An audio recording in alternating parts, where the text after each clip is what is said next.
On poursuit donc la réflexion à la fois sur les conditions d'une formation en situation de travail, les conditions pour que ce soit une formation, et aussi sur les effets, sur ce que ça va, sur ce que ça suppose et sur ce que ça entraîne sur le travail, les organisations, le management.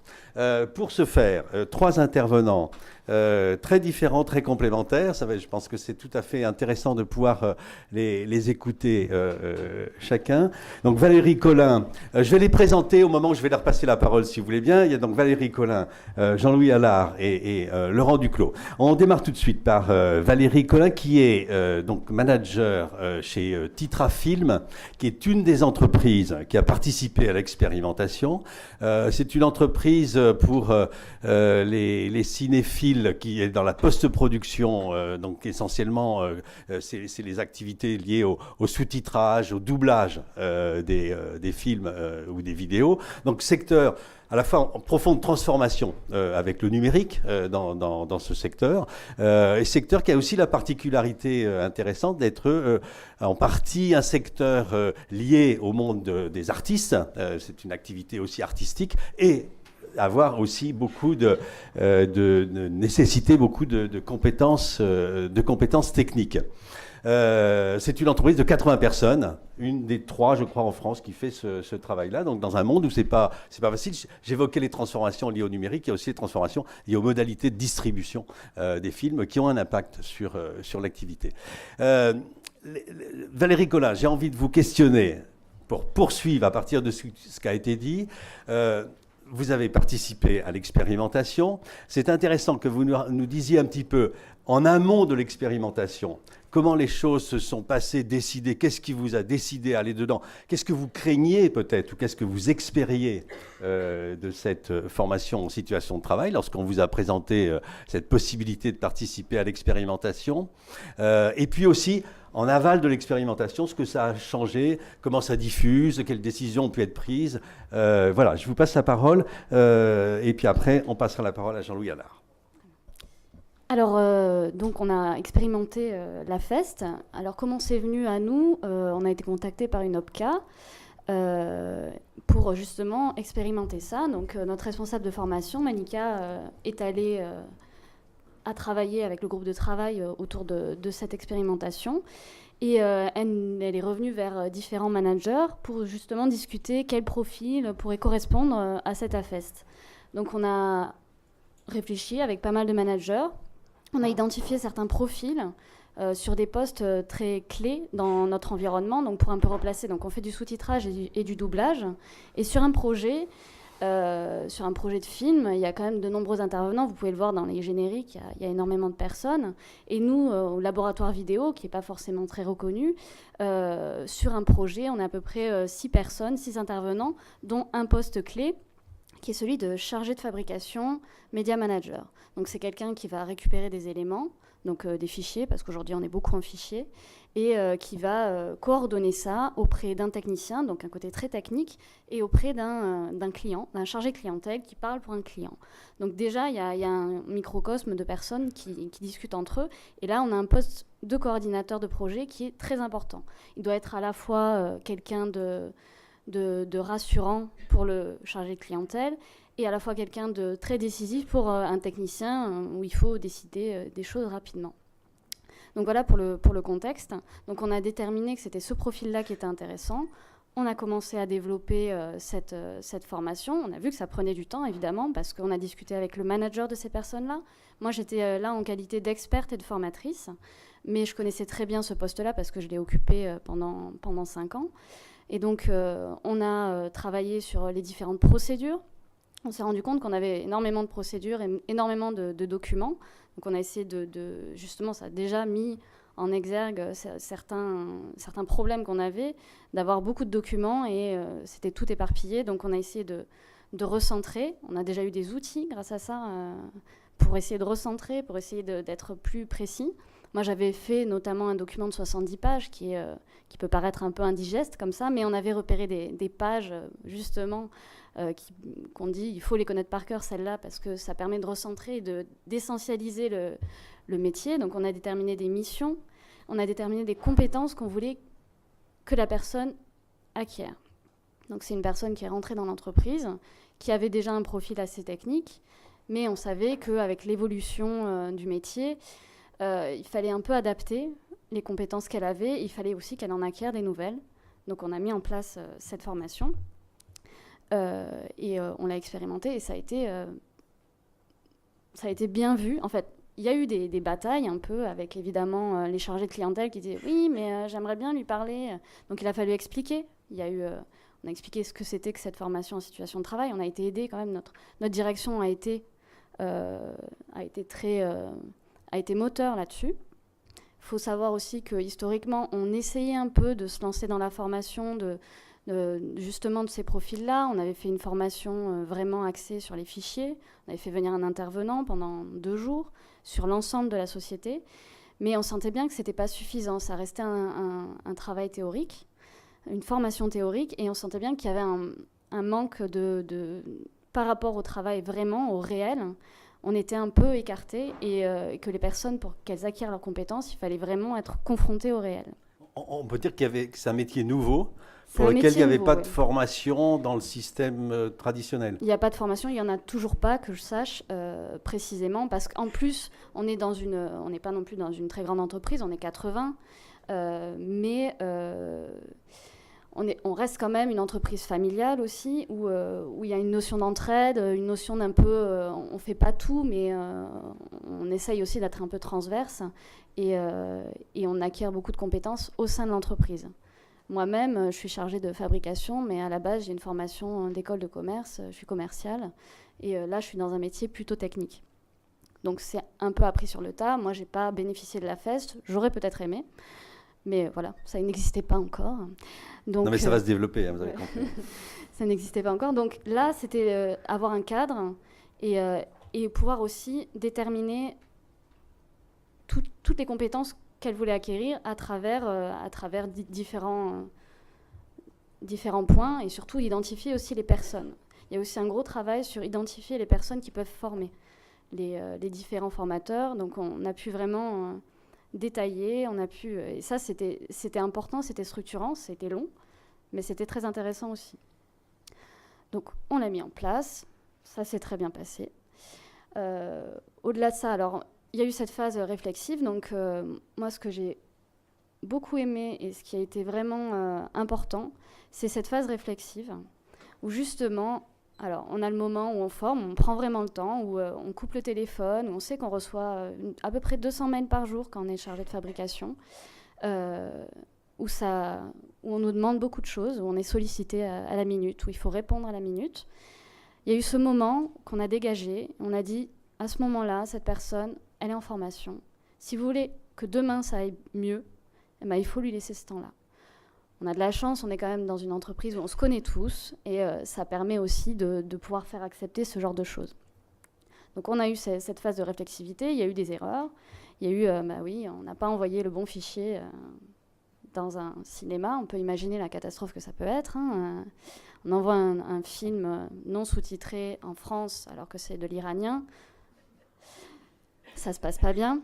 Donc, il faut avoir il y a le moment de l'action où on essaie de corriger, on rappelle le cinéma, on renvoie, je vous passerai les termes techniques, on renvoie un version file, et voilà, et on arrange le truc. Qu'il ne soit pas sous-titré en grec à ce moment-là, quoi. Voilà, on évite de cumuler. Donc, on est dans le problème, on a fini de passer le problème, mais derrière, on prend le temps. C'est pourquoi, qu'est-ce qui s'est passé ? Est-ce que ça vient forcément de la personne ? Est-ce que ça vient peut-être d'autre chose ? Et c'est ça qui était intéressant. C'est que là, on n'était pas dans le « Ah, c'est pas bien, t'as mal fait ». C'est « Pourquoi t'as mal fait ? Qu'est-ce qui s'est passé ?» Si ça se trouve, c'était pas elle, la responsable, seule. Et c'est ça aussi qui était intéressant. C'était aussi de voir que les erreurs ne sont pas forcément que individuelles. Ça restait un peu collectif aussi. Parce qu'on est dans une entreprise, enfin, c'est aussi ce qui est instauré aussi par notre direction, évidemment. Mais on est dans une entreprise ensemble. On a un manager qui est présent, mais qui ne fait pas non plus du micromanagement. On a des formateurs qui sont là, on a une équipe technique qui est très présente.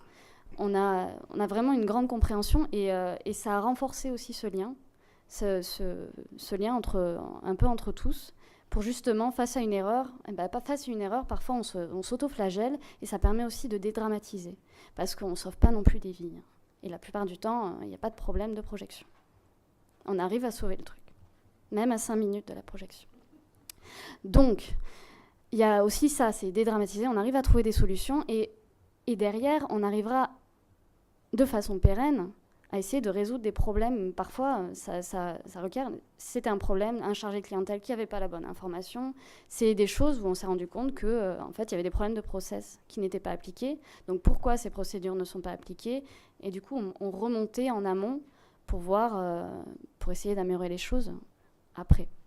Ça, c'était cette phase réflexive. Il y a aussi la phase réflexive où ça se passe bien. Hein. Il y a des moments où il a pris une initiative. Qu'est-ce qui s'est passé? Pourquoi il s'est dit qu'il fallait faire ça?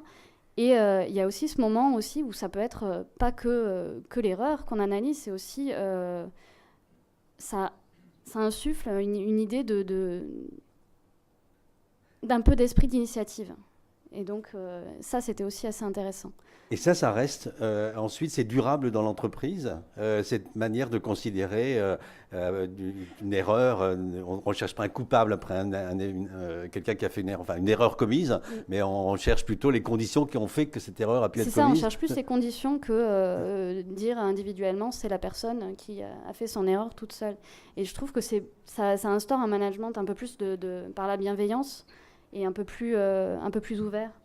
Et c'est plus intéressant. Enfin, on a tous fait des erreurs et c'est normal de pouvoir analyser de façon tranquille et reposer. On fait les erreurs pendant la formation. Après, une fois qu'on est formé, on n'en fait plus, non? Ah si, on continue à en faire, évidemment. Mais ça permet aussi, face à une erreur, d'avoir le bon réflexe aussi. C'est adopter des réflexes. On forme sur des choses. Alors oui, il y a des tâches très précises sur lesquelles on forme. Où effectivement, ça reste un truc où c'est pas une situation apprenante complexe. Mais le but, moi, c'était vraiment le but. Et c'est comme ça que j'envisage la formation. Moi, je veux que la personne comprenne pourquoi elle fait 2 clics plutôt que 1, pourquoi elle écrit ce message-là plutôt que l'autre, parce que j'ai pas envie de revenir derrière et toujours lui dire il faut faire comme ça, il faut faire comme ça. On n'est pas des machines. On n'est pas dans une société où on est des machines. On travaille quand même dans du cinéma, on travaille sur du contenu avec énormément de gens qui travaillent sur des films. Où on a des gens très susceptibles, des réalisateurs, c'est leur bébé. Il ne faut pas faire n'importe quoi, il ne faut pas l'envoyer à n'importe qui. Et c'est important de se dire que oui, on peut faire des erreurs, mais il faut savoir les analyser et il faut savoir progresser, toujours. Un petit peu ce que Anne-Lise appelait tout à l'heure les raisonnements sous-jacents à l'activité professionnelle, oui. Y compris la compréhension du fait qu'un réalisateur, quand il a réalisé un film, pour lui, il y a une production artistique, il s'est engagé dedans, et donc on ne peut pas le traiter tout à fait n'importe comment. On ne le traite pas tout à fait n'importe comment, et ça rajoute, moi je trouve que ça rajoute du sens aussi au travail, parce que oui, il y a un côté très technique qui peut être rébarbatif, mais il y a un côté aussi où quand même on a de la chance, on voit des films un peu avant tout le monde, on n'a pas le droit de les dire bien sûr, mais voilà, c'est quand même, on est sur un secteur hyper intéressant, mais il y a des gens, ils travaillent dans le cinéma un peu par défaut, et c'est essayer de redonner un peu d'intérêt. Et ça a diffusé auprès de toute l'entreprise ou auprès du petit groupe qui a vraiment été proche de l'expérimentation, qui était mêlé au quotidien à ce qui se passait? Il y a le petit groupe, effectivement. Alors moi, en tant que manager, donc j'étais pas manager directement de ces personnes-là, mais en tant que manager, en plus on est en train de mettre en place un nouveau service, j'essaie de réinsuffler ça parce que je trouve ça important. Notre direction a trouvé l'expérimentation plutôt intéressante et plutôt positive. Et donc on essaye, il y a une autre personne aussi, on se réorganise sans arrêt. Hein. C'est un métier qui change beaucoup, c'est un secteur d'activité qui bouge beaucoup. Les laboratoires vidéo ne vont pas extrêmement bien en France, avec des gros nouveaux acteurs comme Netflix, hein, pour ne pas le citer. Mais du coup, ça aussi, il y a le côté Netflix qui est une grosse machine qui va gérer de loin des gens, des sous-titrages, alors que nous, on est là. On est présent, on est à Paris. On peut voir nos adaptateurs, on peut voir tous les acteurs de ce métier. Et même, ça allait plus loin dans notre société. On a même développé un centre de formation qui s'appelle Titra Learning pour justement cette frange de population qui sont les intermittents du spectacle, hein, que vous connaissez certainement, qui sont ces gens qui travaillent sur des films chez eux, où ils écrivent, où ils travaillent sur des outils que nous, on connaît. et où ils sont un peu déconnectés du monde de l'entreprise. Et donc l'idée de Titra Learning aussi, c'est de faire bénéficier un peu de notre connaissance interne à l'entreprise à ces gens qui sont freelance, qui sont en extérieur, et en plus ils acquièrent des compétences qui nous servira, parce qu'on fera quand même appel à ces intermittents qui ont suivi ces formations. Donc nous, ça a permis un peu de vraiment mettre le doigt sur le fait, c'est un peu l'essence de notre entreprise, c'est d'essayer on a envie de former, on a envie que les compétences et que les compétences soient diffusées et qu'on ait un socle d'intervenants compétents et aussi innovants aussi derrière. Ce centre de formation, il fonctionne comment? Parce que ça, c'est une conséquence aussi pérenne, durable de l'expérimentation. La création d'un centre de formation. Oui, on a créé vraiment un centre de formation, donc avec des formations proposées qui peuvent être subventionnées par l'AFDAS. Ou des intermittents, ou des gens qui veulent se former au doublage, par exemple, parce que ça fascine un peu tout le monde de vouloir faire des voix. Mais voilà, il y a une formation où il y a des prérequis, évidemment. Mais voilà, du coup, on a vraiment créé un centre de formation pour les métiers de l'audiovisuel, parce que c'était un vrai manque qu'on avait. Aujourd'hui, nos chargés de projet, ils sont en manque d'avoir des adaptateurs. On a des gros moments de rush. Le Festival de Cannes, où c'est vraiment un moment où on travaille 7 jours sur 7. Et d'un côté, si on arrive à former plus de personnes, et ben peut-être qu'on ne travaillera pas 7 jours sur 7, on ne travaillera que 5 jours sur 7. Et ça sera bénéfique pour tout le monde. On n'a pas envie de venir travailler le samedi et le dimanche au mois de mai. Non, parce qu'on a envie d'aller au cinéma le week-end. On a envie, oui, mais non. Le 1er mai et le 8 mai sont des jours fériés pour certaines personnes. Dernière question avant de passer à Jean-Louis Allard. Le chargé de projet qui a été formé dans le cadre de cette expérimentation, comment il se comporte au-delà de son activité professionnelle? Est-ce qu'il en fait la propagande dans l'entreprise? Est-ce qu'il est moteur? Est-ce qu'il se dit, bon, finalement, si on m'avait envoyé en stage, ça aurait été plus sympa? Non, alors ça a été très positif pour cette personne, si bien qu'elle veut elle-même être référente FEST, ouais. Elle l'a même signifié, clairement. Donc, pour elle, c'est un peu la bonne méthode pour intégrer. Elle venait d'une autre entreprise où c'était certes une petite entreprise, mais il n'y avait pas ce système-là, il n'y avait pas cet esprit d'entraide. Et du coup, ça diffuse forcément. Parce que c'est le réflexe, c'est de dire, oui, mais pourquoi telle personne, elle ne sait pas trop faire ça? Et ben, elle a le réflexe de se dire, moi, je connais tel interlocuteur qui pourra aider cette personne-là aussi. C'est le côté où on lui donne des réflexes. Parce que moi, l'idée aussi de cette formation, c'était identifier les bons interlocuteurs dans la société pour pas qu'on se sente tout seul face à un problème. Et donc, moi, c'était même quelque chose qui m'avait été marqué.